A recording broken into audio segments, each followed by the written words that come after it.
Welcome students to my new online class. আমরা alternative current চ্যাপ্টারটি পড়ছি। আজকে আমার অল্টারনেটিভ কারেন্ট চ্যাপ্টারের সেকেন্ড লেকচার। দেখো, এর আগের দিন ইন্ট্রোডাকশনটুকু হয়েছিল, আমরা আরেকটু ডিটেলসে পড়ব। দেখো, আমরা সার্কিট বলতে কি বুঝি? যদি তুমি ইলেকট্রনিক যন্ত্রপাতিগুলো খোলো, আমাদের তো এখন সবই ইলেকট্রনিক ইনস্ট্রুমেন্ট। কোনো একটা ফ্যান, কোনো একটা টিভি বা কোনো একটা মোবাইল বা একটা ল্যাপটপ, কম্পিউটার, এগুলো যদি খোলো তো দেখতে পাবে ওর মধ্যে অসংখ্য সার্কিট। অ্যাকচুয়ালি এই সার্কিটগুলো তৈরি হয় কিভাবে? সার্কিটগুলোর মধ্যে কি কি থাকে? একটা ইলেকট্রনিক সার্কিটের মধ্যে যে সমস্ত কম্পোনেন্টগুলো থাকে সেগুলো হলো মেনলি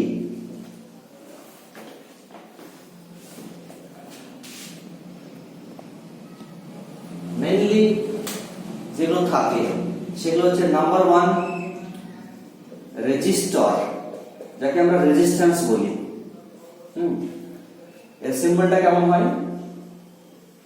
এটা হলো রেজিস্ট্যান্সের সিম্বল। আর কি থাকে? নাম্বার টু হলো ইন্ডাক্টর, যার সিম্বল হলো এই টাইপের। নাম্বার থ্রি কি থাকে? ক্যাপাসিটর, এর symbol, this is the symbol of a capacitor. Number four, যে এগুলো তোমাদের এখনো পড়া হয়নি, জাস্ট জেনে রাখো, পরে ডিটেলসে পড়বে। ইলেকট্রনিক সার্কিটে যেটা ইম্পর্টেন্ট আর একটা ইনস্ট্রুমেন্ট থাকে সেটা হলো ট্রানজিস্টর। ট্রানজিস্টরের সিম্বল তোমরা প্রত্যেকেই জানো, সার্কিট সিম্বল ইউজ করা হয়। This is the symbol of a transistor. Okay, আর কি থাকে? ডায়োড। আর কি থাকে এখানে? অপ অ্যাম্প থাকে। এগুলো তোমাদের জানা নেই, এই জিনিসগুলো কি, এগুলো পরে জানবে। মেনলি যে কোনো ইলেকট্রিক সার্কিট খুললে বা ইলেকট্রনিক সার্কিট খুললে সার্কিটের মধ্যে এইগুলোই পাবে: resistor, inductor, capacitor, transistor, diode and op amp. এগুলোকে বলা হয় ইলেকট্রিক বা ইলেকট্রনিক সার্কিট কম্পোনেন্ট। এই সার্কিট কম্পোনেন্ট গুলোকে আবার দুভাগে ভাগ করা হয়। এই তিনটে, প্রথম তিনটে রেজিস্টর, ইন্ডাক্টর, ক্যাপাসিটর, এই প্রথম তিনটেকে বলা হয় প্যাসিভ কম্পোনেন্ট।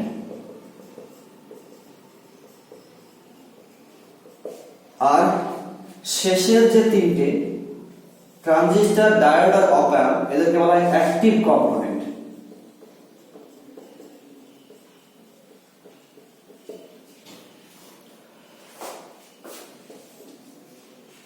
কেন এদেরকে অ্যাক্টিভ কম্পোনেন্ট বলা হয়, ট্রানজিস্টর, ডায়োড এবং অপ অ্যাম্প?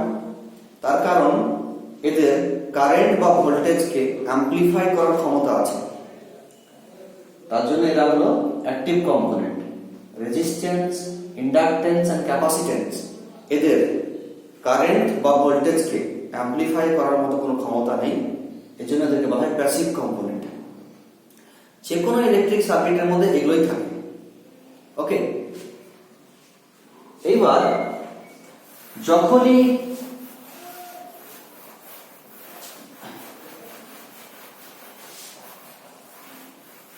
সাপোজ একটা সিম্পল সার্কিট নিয়ে প্রথমে ডিসকাস করি। সাপোজ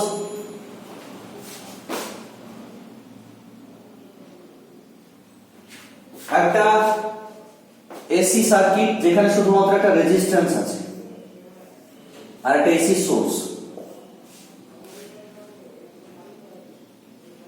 এসি সোর্সের ভোল্টেজ হলো V, function of T equal to V naught sine omega টি। তাহলে সার্কিট দিয়ে যে কারেন্ট ফ্লো হবে সেই কারেন্টটাও কিন্তু হবে এসি কারেন্ট, এর আগে দিনই বলা হয়েছে। তাহলে যখনই সার্কিট দিয়ে কারেন্ট ফ্লো হবে তখনই কিন্তু একটা পাওয়ার ডিসিপেশন হবে, ক্ষমতা ব্যয় হবে। আমরা এসি সার্কিটের পাওয়ার কত ডিসিপেট হয় সেই রাশিমালাটি বের করব। So in an AC circuit. Power in an AC circuit. আচ্ছা, AC voltage equations V naught sin omega t. AC current I naught sin omega t minus phi. Equation number 1, equation number 2. দেখতেই পাচ্ছ, এর আগের দিন বলা হয়েছিল যে AC সার্কিটে কারেন্ট, ভোল্টেজ এবং কারেন্টের মধ্যে একটি ফেজ ডিফারেন্স থাকে। এটা দেখতেই পাচ্ছ যে এদের মধ্যে ফেজ ডিফারেন্স হলো 5। এখানে কারেন্টটি 5 ফেজে ল্যাগ করছে। We all know that power P equal to voltage into current. তাহলে what will be the power in AC circuit? Power P equal to voltage into current. That means V naught sin omega t into I naught sin omega t minus phi. This is equal to V naught into I naught sin omega t into sin omega t minus phi. আচ্ছা, যদি এখানে common নিয়ে আমি বাইরে একটা 2 দিয়ে divide করি, তাহলে V naught I naught by 2 আর ভেতরে 2 দিয়ে মাল্টিপ্লাই করছি আমি, 2 sin omega t sin omega t minus phi. Actually এটা 2 sin a sin b, 2 sin a sin b equal to কি হয়? 2 sin a sin b মানে হচ্ছে cos a minus b minus cos a plus b। দেখে নেবে তোমরা। তাহলে V naught I naught by 2 cos a minus b, তাহলে cos a minus b, এখন এটা হলো a আর এই পুরোটা হচ্ছে আমার b, তাহলে a minus b করলে কি হবে? Omega t minus omega t plus phi হয়ে যাবে। তাহলে ওমেগা t ক্যান্সেল হয়ে গেল, simply cos phi minus cos a plus b omega t plus omega t minus phi, মানে 2 omega t minus phi, cos 2 omega t minus phi। ঠিক আছে, তাহলে AC পাওয়ারের ইকুয়েশন চলে আসলো P equal to this. Look at these equations. এই ইকুয়েশনটা খেয়াল করে দেখো যে এসি সার্কিটে যে পাওয়ার ডিসিপেট হবে সেই পাওয়ারটা কনস্ট্যান্ট না ভ্যারিয়েবল। দেখো, ভোল্টেজও ভ্যারিয়েবল, কারেন্টও ভ্যারিয়েবল। এখন কোশ্চেন হলো আমার যে পাওয়ারটা কনস্ট্যান্ট না ভ্যারিয়েবল। ইকুয়েশন দেখলেই আমি বুঝতে পারবো যে এখানে টাইম আছে, তার মানে টাইম চেঞ্জ হবে, সঙ্গে সঙ্গে কিন্তু পাওয়ারটাও চেঞ্জ হবে। তার মানে এই পাওয়ারটাও কিন্তু ভ্যারিয়েবল পাওয়ার। তাহলে এখানে যে পাওয়ারের ইকুয়েশনটা পেয়েছি আমি, এটা কোন মোমেন্টের power? This is power at any time t. That is why this power is called instantaneous power. তাহলে দেখো, ভোল্টেজটা instantaneous voltage, this current is instantaneous current, and this power is instantaneous power. Instantaneous power means power at any time t, power at any moment, যে কোনো মোমেন্টের পাওয়ারকে বলা হয় instantaneous power.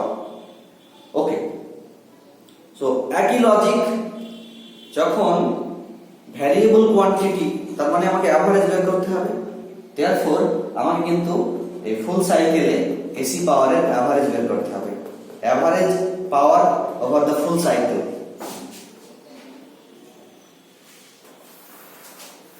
So therefore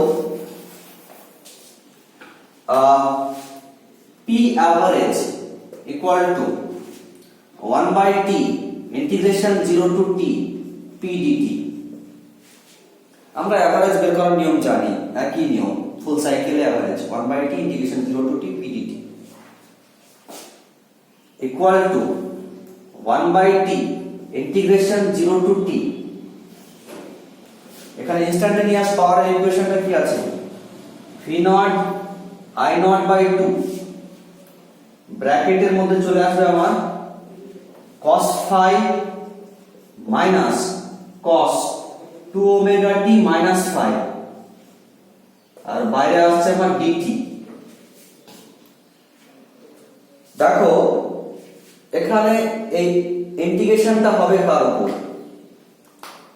টাইমের উপর integration. এখানে সেহেতু cos phi টা constant quantity, v0 i0 by 2 এটাও কনস্ট্যান্ট কোয়ান্টিটি, ইন্টিগ্রেশনটা হবে মেইনলি এই cos ফাংশনটির উপর।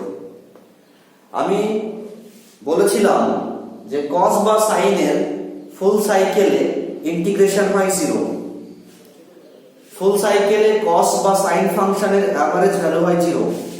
আমি যখনই 1/t integration 0 to t cos 2 omega t minus 5 dt করব তখন কিন্তু এটা 0 হয়ে যাবে। ক্যালকুলেশনটা তোমরা করবে। তাহলে সেকেন্ড পার্টটা 0 হয়ে গেল। তাহলে আমরা পেয়ে যাচ্ছি, দেখো ফার্স্ট পার্টটা থাকছে, ফার্স্ট পার্টটার মধ্যে কিন্তু v0 1/t আছে বাইরে ইনটু v0 i0 বাই 2 এটা কনস্ট্যান্ট কোয়ান্টিটি, cos 5 এটাও কনস্ট্যান্ট কোয়ান্টিটি। আর ইন্টিগ্রেশন 0 টু ক্যাপিটাল T শুধুমাত্র থাকলো dt। ঠিক আছে, integration 0 to capital T dt। Okay, এইটার ইন্টিগ্রেশন করলে কি আসবে, ক্যাপিটাল T। তাহলে 1/t আমি এখানে লিখে দিচ্ছি, 1/t into v0 i0 by 2 into cos 5 into capital T। তাহলে t t ক্যান্সেল হয়ে গেল। This is equal to v0 i0 by 2 into cos 5। এই হয়ে গেল average power dissipated in an AC circuit. Okay, fine. So let's see. Average power P average equal to V0 I0 by 2 into cos 5. এই ইকুয়েশনটাকে একটু just change করে নিতে পারি, আমরা standard ফর্মে নিয়ে আসবো। লিখতেই পারি এটা সমান V0 by root 2 into I0 by root 2 into cos 5। দেখো root 2 into root 2 গুণ হয়ে 2 হবে, তাহলে একই ব্যাপার, জাস্ট একটু আলাদাভাবে সাজিয়েছি। এটা করার কারণ কি, এই v0 by root 2 মানে কি মনে করার চেষ্টা করো। আমরা এর আগের দিন ক্লাসে পেয়েছিলাম যে vrms equal to v0 by root 2, similarly irms equal to i0 by root 2। তাহলে এখানে লিখতেই পারি এটা হলো rms ভোল্টেজ, এটা হলো rms current, therefore this is equal to vrms into irms into cos 5. This is the final equations. So P average equal to vrms into irms into cos 5. Very very important equations. Power dissipated in an AC circuit. So now এখানে cos 5 এটাকে বলা হয় power factor. This quantity cos 5 is called power factor. দেখো vrms into irms, দেখো voltage into current মানে তো পাওয়ার, কিন্তু এটা তো অ্যাকচুয়াল ভোল্টেজ নয় বা অ্যাকচুয়াল কারেন্ট নয়, এটা তো আরএমএস ভোল্টেজ, এটা আরএমএস কারেন্ট। আরএমএস ভোল্টেজ বা কারেন্টকে আমি অনেক সময় বলেছিলাম ইফেক্টিভ ভোল্টেজ এবং ইফেক্টিভ কারেন্ট। তাহলে এই ভোল্টেজ ইনটু কারেন্টের এই গুণফলটাকে আমি পাওয়ার বলতে পারি, কিন্তু এই পাওয়ারটাকে বলবো আমি apparent power. This is called apparent power. আর এইদিকের যে পাওয়ার এটাকে বলবো আমি ট্রু পাওয়ার। তাহলে আমি ইকুয়েশনটা এভাবে লিখতে পারি যে ট্রু পাওয়ার ইকুয়াল টু এই vrms ইনটু irms, এই প্রোডাক্টটা হলো অ্যাপারেন্ট পাওয়ার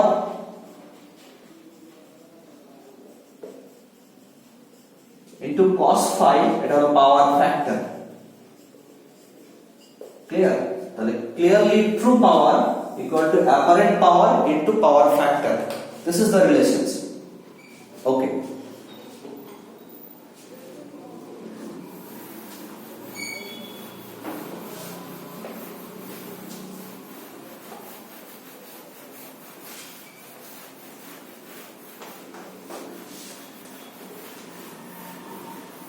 আচ্ছা,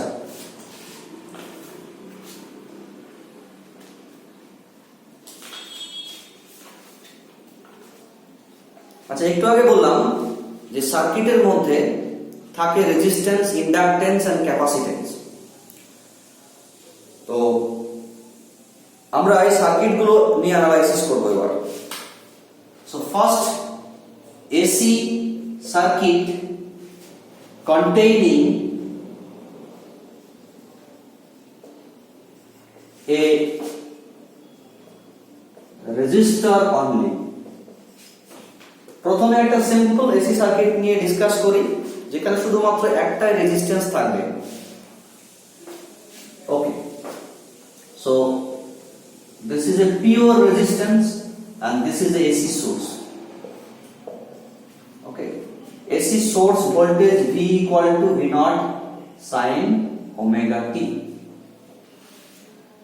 okay, তাহলে এখানে AC voltage V equal to V naught sin omega t। আমরা ওহমস ল থেকে কি জানি যে voltage equal to current into resistance according to Ohm's law. তাহলে সার্কিট দিয়ে যে কারেন্ট ফ্লো হবে সেই কারেন্ট, অ্যাকচুয়ালি কারেন্টের ডাইরেকশন দেখানো ঠিক নয়, কারণ ডাইরেকশন তো কন্টিনিউয়াসলি চেঞ্জ হবে, সেজন্য কোনো একটা নির্দিষ্ট দিকে অ্যারো দেওয়া ঠিক হবে না।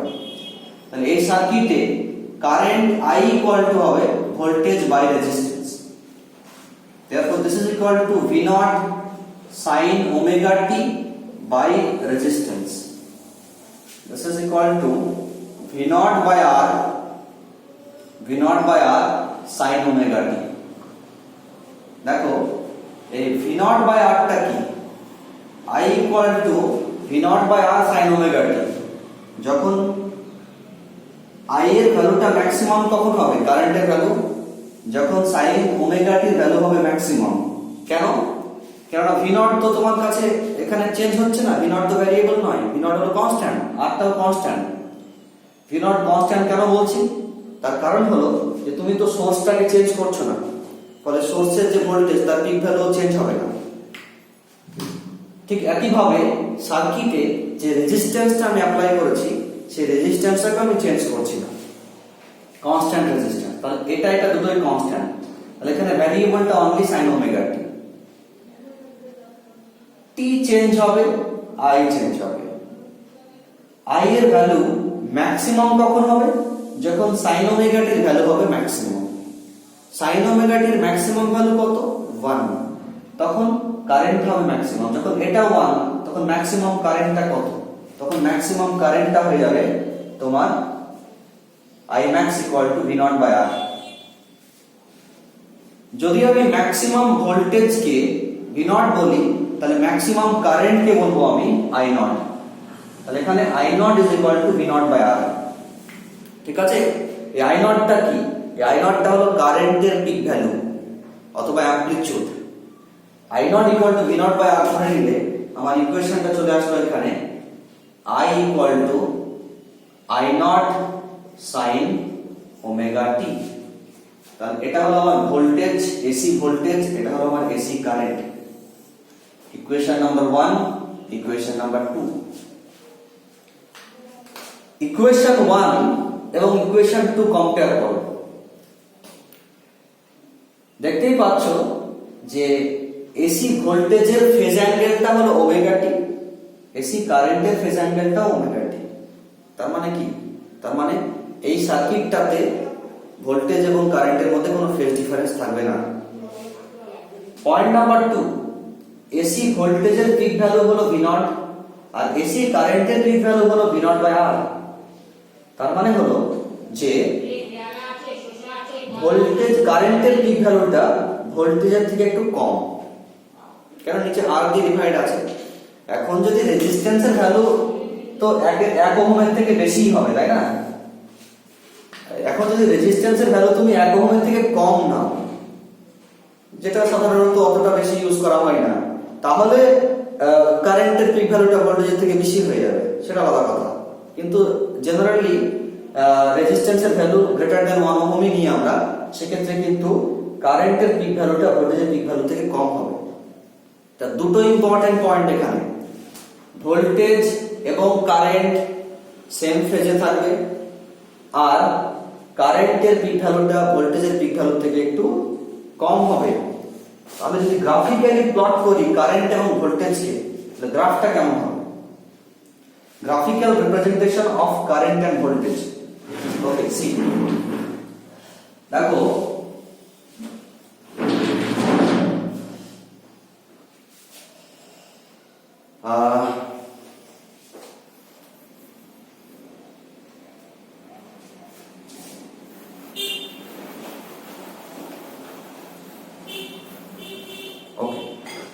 দেখো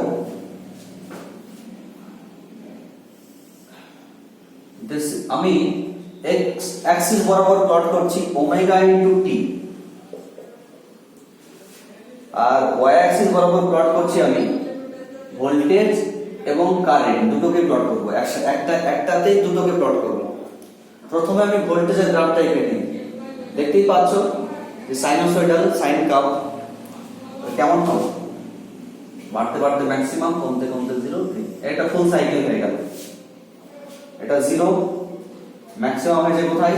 পাই বাই 2 তে, যখন omega t equal to pi by 2।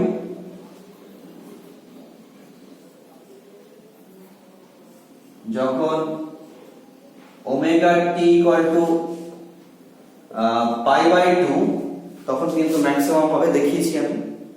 তারপরে ওমেগা টি ইকুয়াল টু যখন পাই তখন জিরো হবে, ডাইরেকশন চেঞ্জ হবে। যখন omega t equal to 3 pi by 2 তখন অপোজিট ডাইরেকশনে ম্যাক্সিমাম হবে।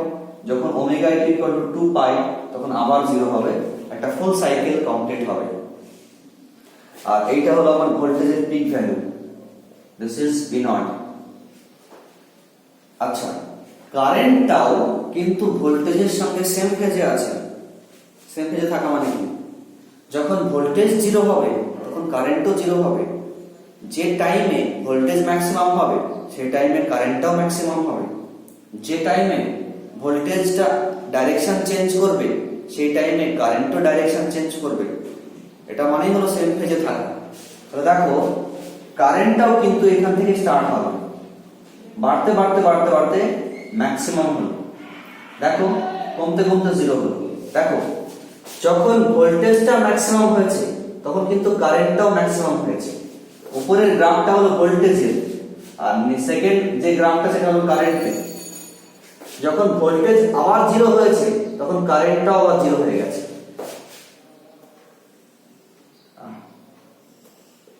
দেখো ওকে, দেখো তাহলে যখন ভোল্টেজটা ডাইরেকশন চেঞ্জ করেছে তখন কিন্তু কারেন্টটাও ডাইরেকশন চেঞ্জ করেছে। অপোজিট ডাইরেকশনে যখন ভোল্টেজ ম্যাক্সিমাম হয়েছে তখন কিন্তু কারেন্টটাও অপোজিট ডাইরেকশনে ম্যাক্সিমাম হয়েছে। তার মানে সেম ফেজে আছে। ওকে, একটা ডিফারেন্স হলো যে ভোল্টেজের পিক ভ্যালু V0 আর কারেন্টের পিক ভ্যালু হলো এটা হচ্ছে I0। আমি বলেছিলাম তখনই যে কারেন্টের পিক ভ্যালুটা একটু কম হবে, দেখানো হয়েছে। So this is the graphical representation of voltage and current. Now phasor ডায়াগ্রামে যদি আমি এসি ভোল্টেজ এবং কারেন্টটাকে রিপ্রেজেন্ট করি তাহলে কেমন হবে ফেজর ডায়াগ্রামটা? এর আগের দিন আমি ফেজর ডায়াগ্রাম ডিসকাস করেছি, কিন্তু খুব ইম্পর্টেন্ট আমাদের অল্টারনেটিং কারেন্ট চ্যাপ্টারের জন্য phasor diagram. This is x axis and this is y axis. এটা বলেছিলাম আমি x প্রাইম আর নিচের দিকটা হচ্ছে y প্রাইম। প্রথমে ভোল্টেজ ফেজরটাকে ড্র করি, v = v0 sin omega t। এটা হলো আমার ফেজর, রোটেটিং ফেজর। এর যে লেন্থ সেটা কি হবে? v0। ওকে, আর এই অ্যাঙ্গেলটা হলো ওমেগা টি। কারেন্টটাও কিন্তু সেম ফেজে আছে, তাহলে কারেন্টের ফেজরটা কোথায় হবে? একই লাইনে হবে। যদি ফেজ ডিফারেন্স থাকতো তাহলে অন্য লাইন হতো। তাহলে কারেন্ট ফেজরটা হবে সেম লাইনে কিন্তু একটু ছোট হবে। কেন? আমি আগে বলেছিলাম যে যে রোটেটিং ফেজর তার যে লেন্থ সেটা হবে অ্যামপ্লিটিউড। যেহেতু কারেন্টের অ্যামপ্লিটিউডটা কম তার জন্য কারেন্ট ফেজরের লেন্থটা একটু কম হবে, সেটা হলো I0। তাহলে ভোল্টেজের ইনস্ট্যান্টেনিয়াস ভ্যালু কোনটা? এটা হচ্ছে আমার V, আর কারেন্টের যে প্রজেকশন নেব আমি y অ্যাক্সিসে, এই ভ্যালুটা হবে আমার I t। দেখো এটা হচ্ছে ভি নট সাইন ওমেগা টি হবে, আর এই প্রজেকশনটুকু হবে আই নট সাইন ওমেগা টি। এই হলো আমার ফেজর ডায়াগ্রাম রিপ্রেজেন্টেশনস। ওকে,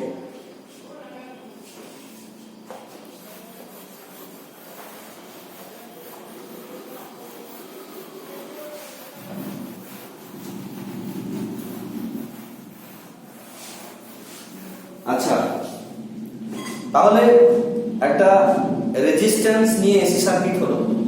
এরপর আমরা ডিসকাস করব AC circuit containing an inductor only. AC circuit containing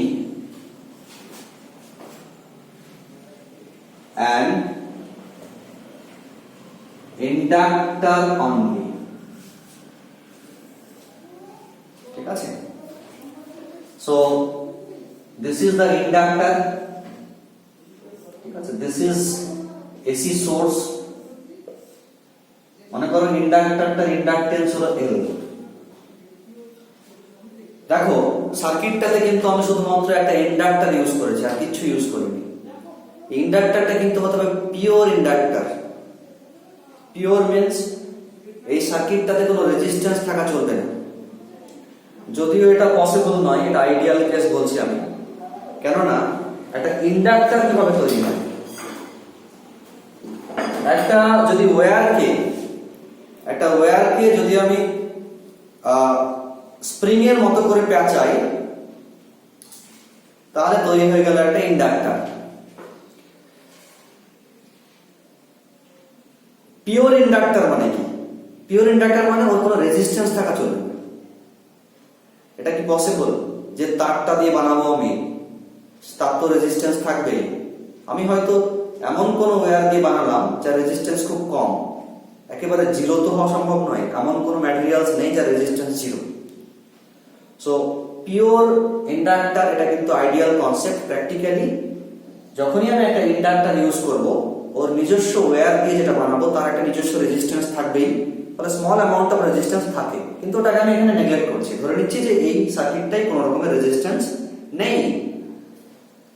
ওকে, তাহলে এই সার্কিটটা কেমন সার্কিট? এই সার্কিটটা হলো পিওরলি ইন্ডাকটিভ সার্কিট।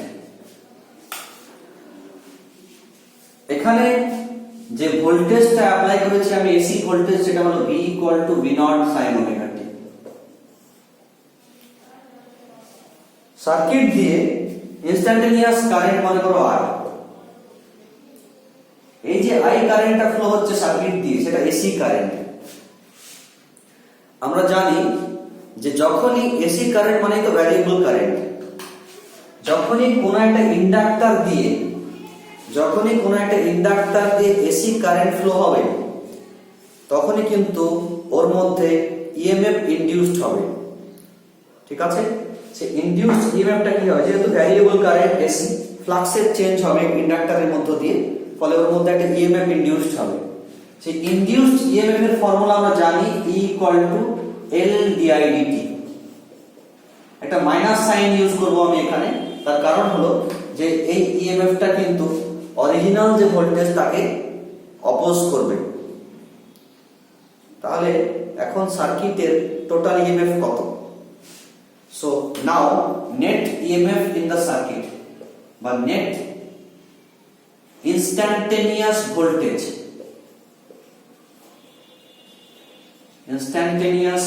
ভোল্টেজ, সার্কিটে এখন নেট ভোল্টেজ কত হলো? ছিল V, আর এখানে ইনডিউসড হয়েছে কত? -L didt। তাহলে সার্কিটের এখন নেট ভোল্টেজ হলো V - L didt। এবার ওহমস ল থেকে আমরা কি জানি যে net voltage in the circuit = Ri, এটা Ohm's law. Net voltage in the circuit = resistance into current. এখন এই সার্কিটটাই কিন্তু কোনো রেজিস্ট্যান্স নেই। আমি প্রথমেই বলেছি যে আমি এখানে পিওর ইন্ডাক্টর ইউজ করেছি, ধরে নিয়েছি যে কোনো রকমের রেজিস্ট্যান্স এখানে নেই। তার মানে R0 হওয়া মানে this is equal to 0 হয়ে গেল। তাহলে এখান থেকে আমরা লিখতে পারি যে V ইকুয়াল টু ডান দিকে নিয়ে গেলে L di dt। ওকে, therefore v এর ইকুয়েশন অলরেডি আমরা জানি, v equal to v naught sin omega t, v naught sin omega t equal to L di dt। এটাকে যদি আমি ইন্টিগ্রেশন করি, di নিয়ে আসবো এখান থেকে, কোনাকুনি গুণ করে দিয়ে di নিয়ে আসবো। di equal to কি হবে? di equal to হয়ে যাবে এখানে v naught by L sin omega t dt।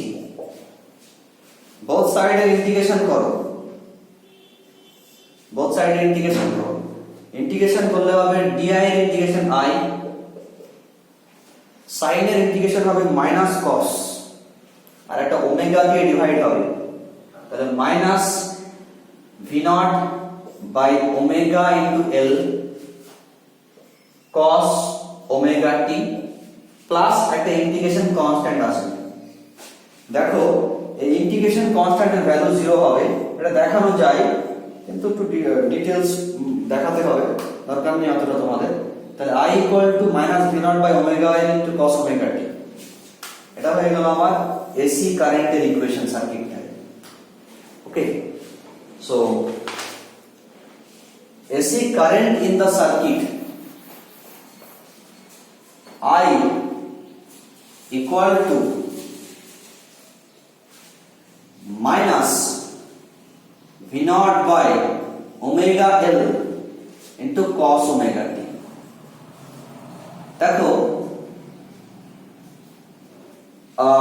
আমি এখানে যদি চেঞ্জ করতে চাই, ভোল্টেজের যে ইকুয়েশনটা সেটা সাইনে আছে আর কারেন্টের ইকুয়েশনটা কসে চলে এসেছে, একটা সাইন একটা কসে থাকলে ফেজটাকে কম্পেয়ার করা যাবে না। আমি বলে এখান থেকে বলে দেবো হয়তো যে এটার ওমেগা টি এটার ওমেগা টি, তাহলে সেম ফেজে আছে, তাহলে কিন্তু ভুল হবে।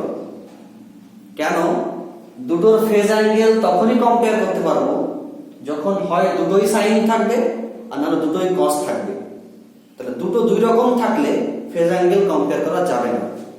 ওকে, তাহলে আমি কি করতে পারি? আমি করতে পারি হয় এই ভোল্টেজটাকে আমাকে কসে নিয়ে যেতে হবে, আর না হলে এই কসটাকে আমাকে সাইনে কনভার্ট করতে হবে, তবে কম্পেয়ার করা যাবে। therefore এটাকে যদি আমি সাইনে কনভার্ট করতে চাই তাহলে এভাবে লেখা যাবে, দেখো minus v naught by omega L sin pi by 2 minus omega t।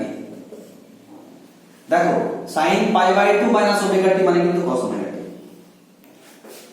sin pi by 2 minus omega t equal to কিন্তু cos omega t। জাস্ট এটুকুই করেছি, আর কিছু করিনি। আচ্ছা, এবার minus v naught by omega L sin, এই ভেতরেরটাকে omega t টাকে আগে নেব আর পাই বাই 2 কে পরে নেব, তাহলে একটা মাইনাস কমন নিলাম, omega T minus pi by 2। দেখো ব্যাপারটা কিন্তু সেই একই, minus omega t plus pi by 2। আমরা জানি যে সাইন মাইনাস থিটা মানে হলো মাইনাস সাইন থিটা। ওকে, তাহলে এখানে যখন আমি মাইনাসটা বেরিয়ে আসবে তখন মাইনাসে মাইনাসে প্লাস হয়ে যাবে। So this is equal to v naught by omega L sin omega t minus pi by 2, এটা হলো I। আচ্ছা দেখো একই logic, look at this equations। Current, AC কারেন্টের ভ্যালু ম্যাক্সিমাম কখন হবে? যখন এই সাইনটার ভ্যালু হবে ম্যাক্সিমাম, দ্যাট মিন্স 1। তাহলে এই কারেন্ট I এর ম্যাক্সিমাম ভ্যালু হলো I max ইকুয়াল টু, যখন এটা 1 হবে তখন v naught by omega L, এটাকে আমি বলবো I naught, this is pick value of current. লিখতে পারি আমি I equal to I naught sin omega t minus pi by 2। This is equation number 2। আচ্ছা, ইকুয়েশন 1 এবং 2 দেখো, এখানে এই কারেন্টের পিক ভ্যালু কোনটা? কারেন্টের পিক ভ্যালু হলো I naught equal to v naught by omega L। Equation 1 এবং 2 দেখো, এই যে সার্কিটটায় ভোল্টেজের সঙ্গে কারেন্টকে যদি আমি কম্পেয়ার করি, তাহলে এসি ভোল্টেজের ফেজ অ্যাঙ্গেলটা হলো ওমেগা টি, আর এসি কারেন্টের ফেজ অ্যাঙ্গেল হলো omega T minus pi by 2, right? তার মানে বুঝতেই পারছি যে কারেন্ট এবং ভোল্টেজ কিন্তু এই সার্কিটটাতে একই ফেজে থাকবে না। There will be a phase difference between current and voltage. Phase ডিফারেন্সটা কত? Pi by 2। কে ল্যাগ করছে? মাইনাস পাই বাই 2, মানে কারেন্টটা পিছিয়ে থাকবে, মানে ল্যাগ করবে, রাইট? আর একটা পয়েন্ট হলো যে দেখতেই পাচ্ছ যে কারেন্টের যে পিক ভ্যালু সেটা কিন্তু ভোল্টেজের পিক ভ্যালু থেকে কম হবে। কেন? কেন ওমেগা ইনটু এল দিয়ে ডিভাইড করা আছে। This is important point. কারেন্টের পিক ভ্যালু কিন্তু ভোল্টেজের পিক ভ্যালু থেকে কম হবে। দেয়ারফর যদি আমি গ্রাফিক্যালি প্লট করি, ভোল্টেজ এবং কারেন্টকে,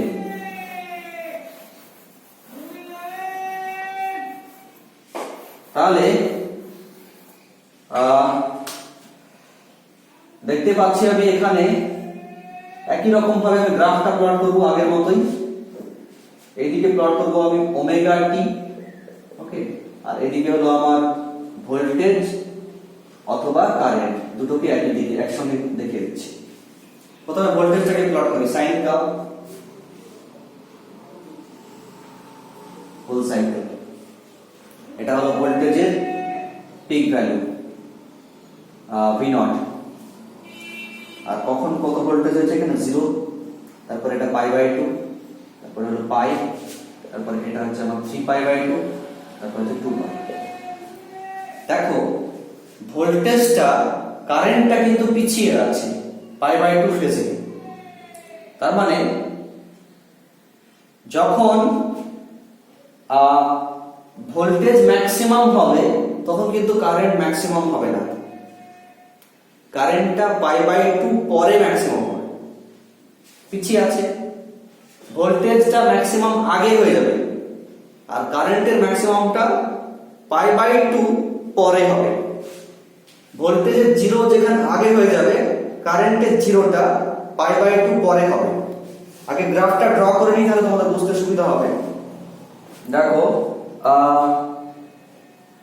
এখানে আমি স্টার্টিং করছি, এখানে দেখো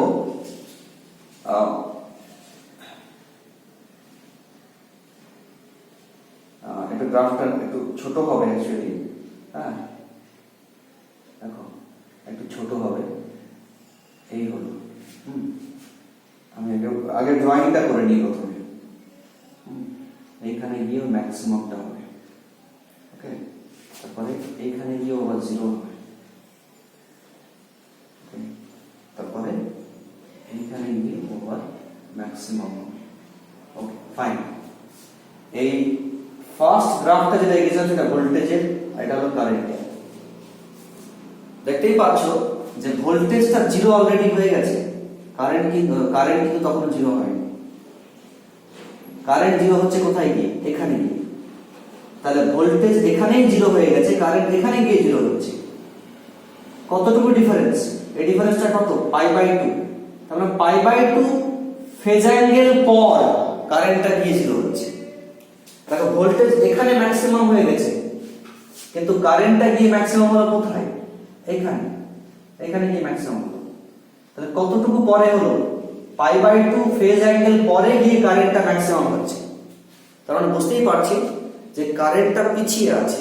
কতটা পিছিয়ে আছে? পাই বাই 2 ফেজে পিছিয়ে আছে। ক্লিয়ার? আরেকটা জিনিস খেয়াল করে দেখো যে এইটা হলো আমার কারেন্টের pick value I0।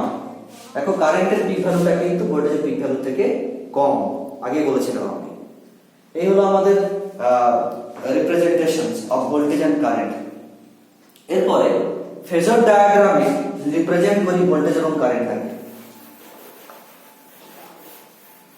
So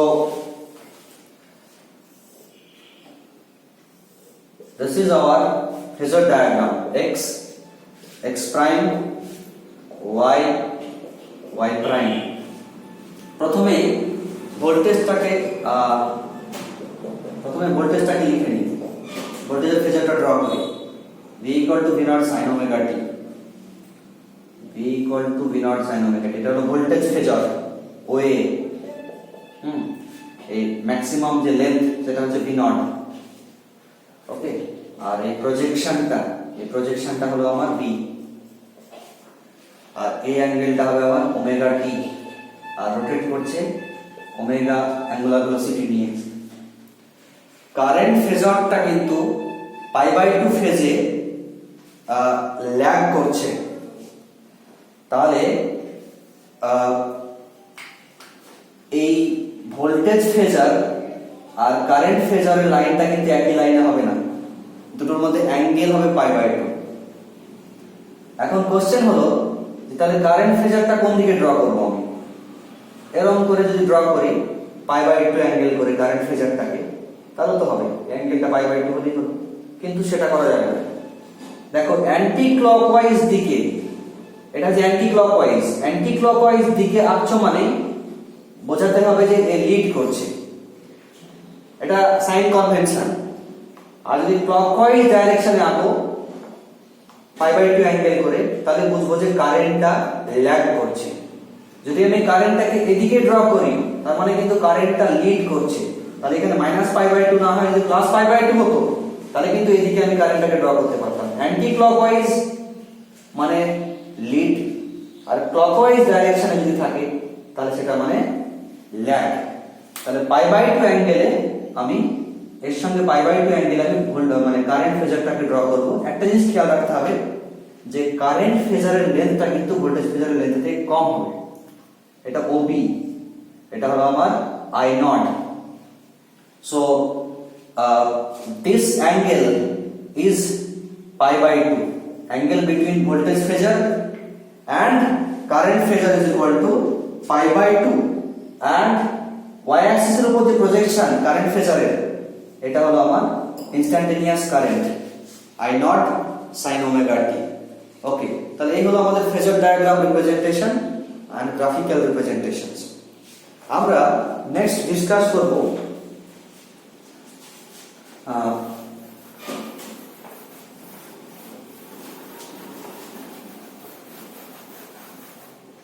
AC circuit containing a capacitor only। দেখো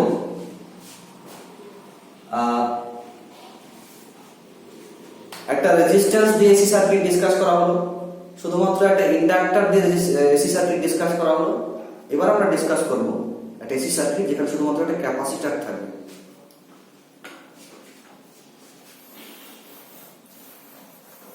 এটা ডিসকাস করার আগে আমাদের কিন্তু ক্যাপাসিটরের প্রপার্টিটা একটু জানা প্রয়োজন আছে। সাপোজ এটা একটা parallel plate capacitor,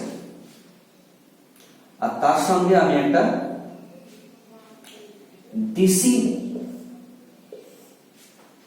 DC source ব্যবহার করলাম। এটা হচ্ছে ক্যাপাসিটর, এর ক্যাপাসিট্যান্স হলো C। এই প্লেটটার নাম দিলাম A প্লেট, এটা হলো B প্লেট, আর যে ডিসি ভোল্টেজ সেটা হলো V0। যখনই আমি একটা ক্যাপাসিটরকে ডিসির সঙ্গে কানেকশন করব তখন কি হবে বলো? এটা হচ্ছে পজিটিভ প্লেট ব্যাটারির, সঙ্গে সঙ্গে এটা প্লাস প্লেট হওয়ার জন্য কি করবে? প্লাস সবসময় ইলেকট্রনকে আকর্ষণ করে। তাহলে এ প্লেটে, ক্যাপাসিটরের এ প্লেটটায় যে ইলেকট্রনগুলো আছে সেগুলো কিন্তু এই ব্যাটারির পজিটিভ প্লেটে চলে আসবে। ব্যাটারির যে পজিটিভ প্লেট সেটা ক্যাপাসিটরের এ প্লেটের মধ্যেকার ইলেকট্রনগুলোকে আকর্ষণ করে এখানে নিয়ে চলে আসবে, টেনে ইলেকট্রন এদিকে আসবে। আর এই নেগেটিভ ব্যাটারির যে নেগেটিভ, সেখান থেকে ইলেকট্রন গিয়ে জমা হবে কোথায়? বি প্লেটটাতে। তাহলে এ প্লেটটার ইলেকট্রন গিয়ে ব্যাটারির পজিটিভ প্লেটে চলে আসবে, পজিটিভ টার্মিনালে, আর ব্যাটারির নেগেটিভ টার্মিনাল থেকে ইলেকট্রন গিয়ে বি প্লেটে জমা হবে। তাহলে এ প্লেট থেকে ইলেকট্রন চলে আসছে, তার মানে এ প্লেটটাই কি হয়েছে? ইলেকট্রনের ঘাটতি, ডেফিসিট অফ ইলেকট্রন। তার মানে এ প্লেটটা কি হয়ে যাবে? পজিটিভ চার্জ হয়ে যাবে। এ প্লেটটা হয়ে গেল আমার পজিটিভ চার্জ, আর বি প্লেটে গিয়ে ইলেকট্রন জমা হচ্ছে, তাহলে বি প্লেটটা কি হয়ে যাবে? Negative charge. তার মানে আস্তে আস্তে আস্তে ক্যাপাসিটরটা চার্জ হচ্ছে, ক্যাপাসিটরটা চার্জ হচ্ছে। কতক্ষণ চার্জ হবে ক্যাপাসিটর? যখন দেখা যাবে যে ক্যাপাসিটর প্লেটের যে ভোল্টেজ অ্যাক্রস দ্য ক্যাপাসিটর যখন ব্যাটারি ভোল্টেজের সঙ্গে সমান হয়ে যাবে, তখন কিন্তু আর চার্জিং হবে না, চার্জিং ওখানে শেষ হয়ে যাবে। ওটা হচ্ছে maximum charge in the capacitor. So what will be the maximum charge in the capacitor? So what will be the maximum charge in the capacitor? Q naught, আমরা ফর্মুলা জানি যে Q equal to CV। তাহলে ক্যাপাসিটরের maximum charge কত? Q naught is equal to C into V naught। এটাই হলো maximum charge. তারপরে কি হবে দেখো, যখন ইলেকট্রন এদিকে আসছিল এদিকে যাচ্ছিল, তখন সার্কিটে কিন্তু একটা কারেন্ট পাবো হবে। ইলেকট্রনের ফ্লোটা হচ্ছে এরকম এরকম, তাহলে কারেন্ট অপোজিট ডাইরেকশনে হবে। তাহলে সার্কিট দিয়ে কিন্তু তখন আমি একটা কারেন্ট পাবো অপোজিট ডাইরেকশন, ডিসি কারেন্ট। আচ্ছা, কিন্তু যখন ক্যাপাসিটরের প্লেটটা ফুল চার্জ হয়ে যাবে, তখন কিন্তু সার্কিটে কারেন্টটা পাবো না, স্টপ হয়ে যাবে। সার্কিট দিয়ে কোনো কারেন্ট ফ্লো আর হবে না। এই ক্যাপাসিটরটা চার্জ হতে কতক্ষণ সময় লাগবে? ফ্র্যাকশন অফ এ সেকেন্ড, মুহূর্তের মধ্যে ক্যাপাসিটরটা ফুল চার্জ হয়ে যাবে। ফলে এই যে কারেন্ট ফ্লো হচ্ছে, এটা কতটুকু সময়ের জন্য? For a very very small interval of টাইমের জন্য সার্কিট দিয়ে কারেন্ট পাবো আমি, তারপরে কারেন্ট স্টপ, সার্কিটটা স্টপ হয়ে যাবে। তার মানে অ্যাকচুয়ালি ক্যাপাসিটরের মধ্য দিয়ে ডিসি কারেন্ট ফ্লো হতে পারে না। ক্যাপাসিটর ডিসি কে ব্লক করে দেয়, আটকে দেয়। সার্কিটে তো 0.0 হয়তো 1 সেকেন্ডের জন্য একটা কারেন্ট পাবো সামান্য শুরুতে, যখন চার্জিং হয়েছে। যখনই এটা চার্জ হয়ে যাবে, সঙ্গে সঙ্গে কারেন্ট আর নেই। কিন্তু যদি আমি এখানে ডিসি সোর্স ইউজ না করে যদি আমি এসি সোর্স ইউজ করতাম, তাহলে কি হতো দেখো। এসি সোর্স যখন ইউজ করতাম, তখন কিন্তু এই দিকটা কোনো সময় প্লাস, এই দিকটা মাইনাস, তখন ক্যাপাসিটরটা চার্জ হলো। তারপরে যখন এসির ভ্যালুটা 0 হবে, আমি আগেই দেখেছি যে এসির ভ্যালু 0 হয়, এখানে 0 হয়েছে, তখন কিন্তু এখানে কোনো ভোল্টেজ নেই। ফলে এই ক্যাপাসিটরটা ডিসচার্জ হয়ে যাবে। যখন এখানে ভোল্টেজটা 0 হবে, তখন কিন্তু ক্যাপাসিটরটা কি হয়ে যাবে? ডিসচার্জ হবে। ডিসচার্জ হওয়ার পর যখন এই কারেন্টের ডাইরেকশনটা চেঞ্জ হবে, এদিকটা প্লাস এদিকটা মাইনাস, তখন ক্যাপাসিটরটা আবার চার্জ হবে। এবার ক্যাপাসিটরের এই প্লেটটা হবে প্লাস আর এই প্লেটটা হবে মাইনাস, অপোজিট ডাইরেকশনে চার্জ হবে। সেই সঙ্গে সঙ্গে যখন আবার এসি ভোল্টেজটা 0 হবে, তখন এই ক্যাপাসিটরটা আবার ডিসচার্জ হবে। এই ফলে কন্টিনিউয়াসলি ক্যাপাসিটরটা একবার চার্জ হবে, ডিসচার্জ হবে, চার্জ হবে, ডিসচার্জ হবে। ফলে সার্কিটটাই কিন্তু কন্টিনিউয়াসলি কারেন্ট ফ্লো হতেই থাকবে, এবং সেই কারেন্টটা হবে এসি কারেন্ট। তার মানে কি দেখতে পাচ্ছি আমি এখানে, যে একটা ক্যাপাসিটর কিন্তু এসি কে ব্লক করতে পারে না। এসি কারেন্ট কিন্তু ইজিলি ফ্লো করে যদি সার্কিটে ক্যাপাসিটর থাকে, কিন্তু ডিসি কারেন্ট ফ্লো করে না সার্কিটে ক্যাপাসিটর থাকে। This is very very important point.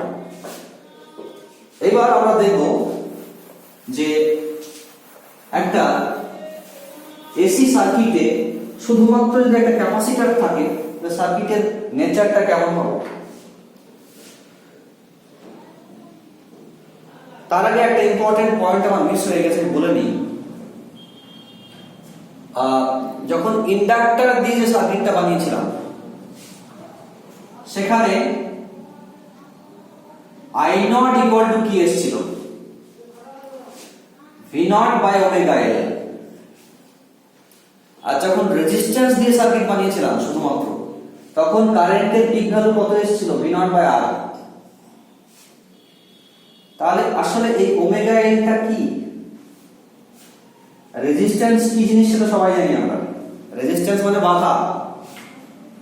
যখন সার্কিট দিয়ে কারেন্ট যায় তখন সার্কিটটা মানে ওই রেজিস্ট্যান্সটা কারেন্টকে বাধা দেয়, সেটা হচ্ছে আর। তাহলে এই দুটোকে কম্পেয়ার করলে আমি বলতেই পারি যে এই ওমেগা এলটাও তার মানে এক রকমের বাধা। তাহলে একটা ইন্ডাক্টর দিয়ে যখন এসি কারেন্ট ফ্লো হয় তখন সেই ইন্ডাক্টরটা কারেন্টের ফ্লোটাকে নিশ্চয়ই অপোজ করে।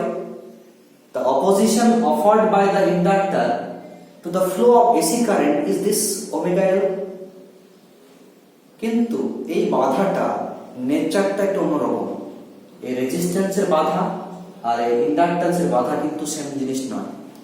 সেজন্য এই বাধাটাকে আমি কিন্তু রেজিস্ট্যান্স বলবো না, এই বাধাটাকে বলবো আমি reactance. This is called reactance. Actually এখানে এই বাধাটা দিল কে? ইন্ডাক্টর। সেজন্য এই রিঅ্যাক্ট্যান্সটাকে বলা হয় ইন্ডাকটিভ রিঅ্যাক্ট্যান্স। আর ইন্ডাকটিভ রিঅ্যাক্ট্যান্স আমি হেডিং দিচ্ছি এখানে, এটা আগের টপিকটাতে ডিসকাস করা উচিত ছিল আমার। ইন্ডাকটিভ রিঅ্যাক্ট্যান্স, ওকে, এটাকে XL দিয়ে লেখা হয়। তাহলে inductive reactance XL equal to omega L। Very very important formula. দেখো আমরা জানি যে omega equal to 2 pi f, যেখানে f হলো ফ্রিকোয়েন্সি অফ দা AC। তাহলে এটা লিখতে পারি আমি 2 পাই f ইনটু L। যদি আমি কোন সার্কিটে DC ইউজ করি, ফর DC আমি একটা সার্কিট নিচ্ছি, সার্কিটে একটা ইন্ডাক্টর ইউজ করেছি আর এখানে একটা DC সোর্স ব্যবহার করেছি। মনে করো সার্কিট দিয়ে কারেন্ট ফ্লো হচ্ছে I আর ইন্ডাক্টরের ইন্ডাক্টেন্স হলো L। আচ্ছা, DC সোর্সের ক্ষেত্রে ফ্রিকোয়েন্সি কত? 0। DC সোর্স তো ভ্যারি করে না, তাহলে ফ্রিকোয়েন্সি কোথা থেকে থাকে? ফ্রিকোয়েন্সি কার হয়? ভ্যারিয়েবল কোয়ান্টিটি ফ্রিকোয়েন্সি হয়। তাহলে frequency of DC is equal two 0। তাহলে সেক্ষেত্রে XL টা কত হবে? XL ইকুয়াল টু, যেহেতু F 0 তাহলে XL equal two 0। Very very important. তাহলে DC এর ক্ষেত্রে ইন্ডাকটিভ রিঅ্যাক্ট্যান্সটা 0 হয়ে যাচ্ছে। তার মানে কি? তার মানে যদি এখানে আমি DC সোর্স ইউজ করি আর একটা ইন্ডাক্টর ইউজ করি, যখন কারেন্ট ফ্লো হবে তখন কিন্তু ইন্ডাক্টরটা কোনো বাধা দেবে না কারেন্টকে। কিন্তু ওই একই ইন্ডাক্টর যদি আমি এখানে এসি সোর্স ব্যবহার করি, তখন যে কারেন্ট ফ্লো হবে সেই কারেন্টটাকে কিন্তু বাধা দেবে। এবার মজার কথা দেখো যে ইন্ডাক্টরটা বাধা দিচ্ছে কারেন্টকে, শুধুমাত্র এসি কারেন্টকে বাধা দিচ্ছে, ডিসি কারেন্টকে কিন্তু ইন্ডাক্টর বাধা দিচ্ছে না। তার জন্য এই বাধাটা কিন্তু এই বাধার সঙ্গে এক নয়। এই রেজিস্ট্যান্স যে বাধা দেয় সেটা একটু ডিফারেন্ট টাইপ, এটা ডিফারেন্ট টাইপ। এই রেজিস্ট্যান্স কিন্তু এসি এবং ডিসি সব কারেন্টকেই এই বাধা দেয়, কিন্তু ইন্ডাক্ট্যান্সটা শুধুমাত্র এসি কারেন্টের জন্যই এই বাধা প্রয়োগ করে, ডিসি কারেন্টকে কোনো রকম বাধা প্রয়োগ করে না এই ইন্ডাকটিভ রিঅ্যাক্ট্যান্স। সেজন্য এটার নাম রেজিস্ট্যান্স না বলে বলা হয়েছে reactance. This is called inductive reactance. Okay, XL equal to omega L। আচ্ছা,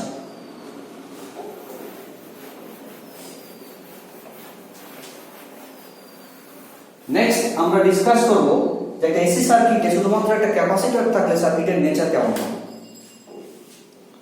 So let's see. This is a capacitor and this is a AC source. Capacitance C. AC voltage V equal to V naught sin omega t. ক্যাপাসিটরের charge কত হবে? আমরা ক্যাপাসিটরের charge Q equal to জানি CV, C into V। ক্যাপাসিটরের charge Q equal to C into V, তাহলে C into V naught sin omega t। ওকে, তাহলে current I equal to হয়ে যাবে dq dt। দেখো এই চার্জটা তো ভ্যারিয়েবল চার্জ, এখানে টাইম আছে, টাইম চেঞ্জ হবে, চার্জ চেঞ্জ হবে। তাহলে current I equal to dq dt।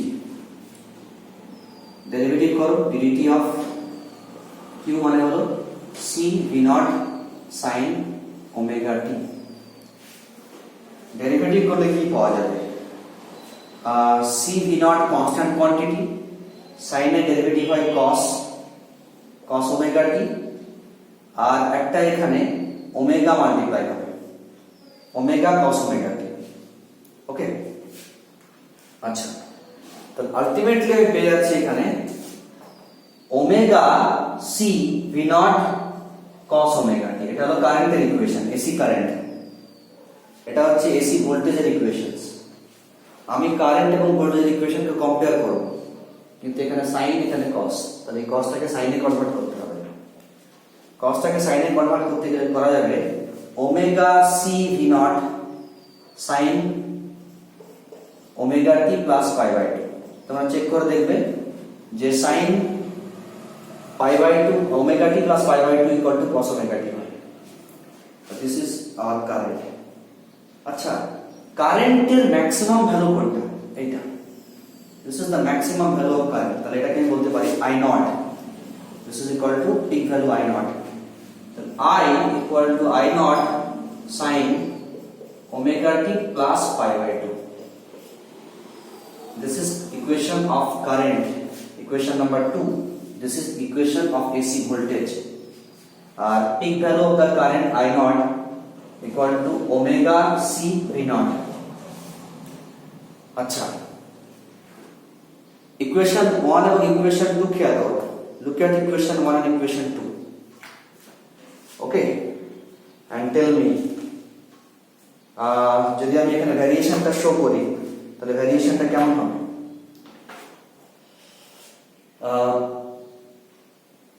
এখানে ফেজ অ্যাঙ্গেলটা ওমেগা টি আর এখানে ফেজ অ্যাঙ্গেলটা omega t plus pi by two. তার মানে কারেন্ট এবং ভোল্টেজের মধ্যে একটা ফেজ ডিফারেন্স আছে। লিড করছে কে? কারেন্ট এখানে পাই বাই টু ফেজে লিড করছে। ইন্ডাক্টর যখন ছিল সার্কিটে তখন কিন্তু কারেন্ট পাই বাই টু ফেজে ল্যাগ করছিল। যখন সার্কিটে ক্যাপাসিটর থাকবে তখন কারেন্ট পাই বাই টু ফেজে লিড করবে। আরেকটা পয়েন্ট, আমি দেখো অ্যাকচুয়ালি আমি কম্পেয়ার করতে চাইছি। I নট ইকুয়াল টু আমরা জানি V নট বাই R, কিন্তু এই ইকুয়েশনটা কিন্তু ওই ফর্মের মতো আসেনি, ওই রকম ফিগারে নিয়ে আসে। I naught equal to V naught by 1 by omega C করে নিতে পারি এটাকে। একই ব্যাপার, কিন্তু উল্টে যাবে ওমেগা সি ভি নট। তাহলে এবার এই I নটটার সঙ্গে এই I নটটা কম্পেয়ার করো। এটা হলো বাধা, রেজিস্ট্যান্স। তাহলে যখন ক্যাপাসিটর থাকবে সার্কিটে তাহলে এই নিচের 1 বাই ওমেগা সিটা কি থাকে? এটাও বাধা। এই বাধাটা কিন্তু এই রেজিস্ট্যান্সের মতো বাধা নয়, এটা অন্য টাইপের বাধা। This is called reactance, this is called inductive reactance, sorry this is called capacitive reactance. So this is called capacitive reactance XC, ঠিক আছে? Capacitive reactance XC equal to কি হয়ে গেল? 1 বাই ওমেগা ইনটু C। লিখতে পারি আমি 1 by 2 pi into F into C। Now case 1, যদি DC হয়, ফর DC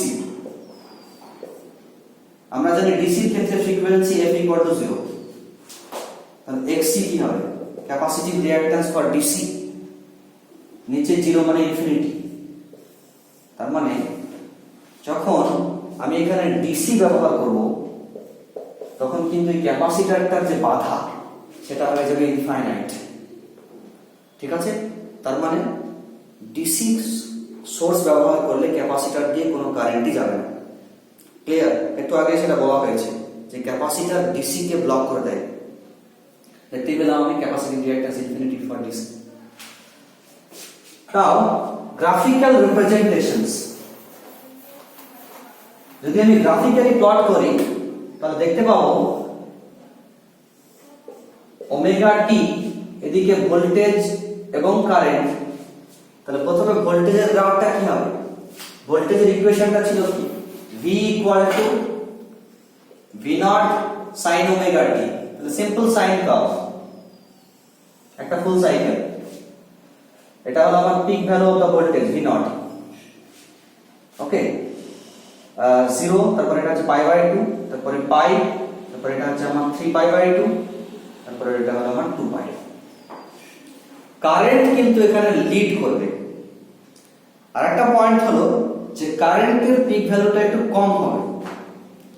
কারেন্ট লিড করবে মানে কত ফেজে লিড করবে? π/2 ফেজে। তাহলে ভোল্টেজের যখন ম্যাক্সিমাম হবে কারেন্টের ম্যাক্সিমামটা আগে হয়ে যাবে। ক্লিয়ার? দেখো আমি গ্রাফটা আগে ড্র করে নিচ্ছি, তারপরে তোমরা বুঝতে পারবে।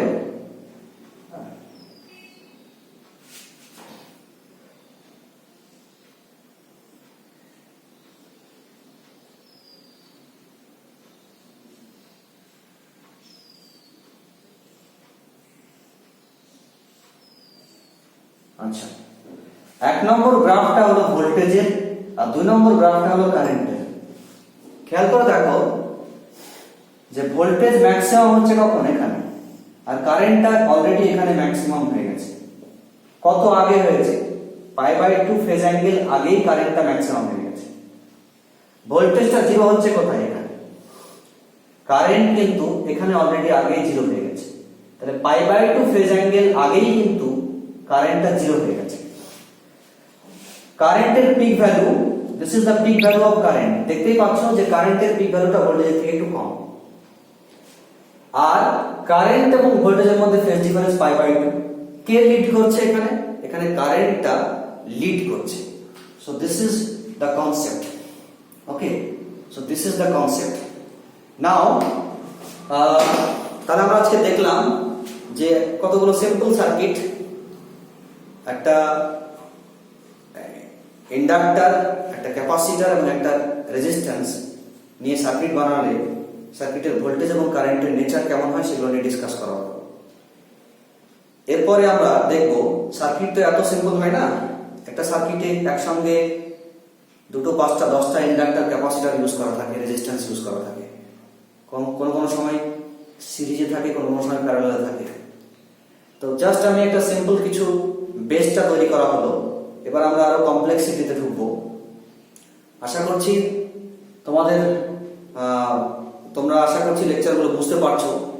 যদি কোথাও কোনো ডাউট ক্রিয়েট হয় তাহলে তোমরা আমার যে চ্যানেল আছে সেখানে কমেন্ট বক্সে গিয়ে তোমরা তোমাদের ডাউটগুলো আমাকে ইনফর্ম করতে পারো।